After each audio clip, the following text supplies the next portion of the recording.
In the dark shadows of New Orleans history, few names evoke as much horror as Madame Delphine LaLaurie. At first glance, she was the epitome of Southern aristocracy in the 1830s, a wealthy socialite known for hosting lavish parties in her magnificent mansion on Royal Street. But beneath this elegant facade lurked one of America's first documented female serial unalivers. Born into privilege, Delphine married 3 times and became one of New Orleans' most prominent citizens. Her 3-story mansion was the scene of grand balls where the elite would gather, completely unaware of the unspeakable horrors taking place just above their heads. The contrast between her public persona and private activities was stark and chilling. What happened behind those walls would shock even the most fearless souls.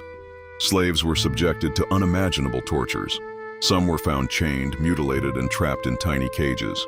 Others had their limbs broken and reset in grotesque positions. Medical experiments were conducted without anesthesia, with victims being dissected while still alive. The level of calculated cruelty was beyond comprehension.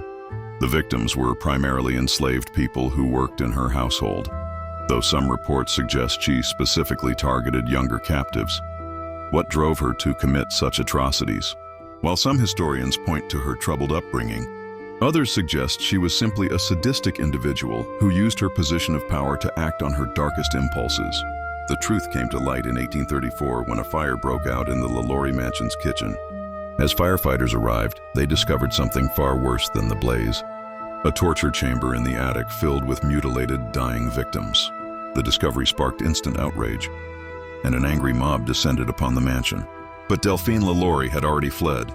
She escaped to Paris, where she allegedly lived out her days in luxury, never facing justice for her crimes. The LaLaurie mansion still stands today, considered one of America's most haunted buildings.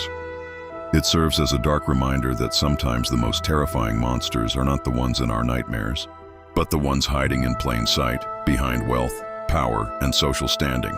If you found this story interesting, like, comment, subscribe, and follow for more.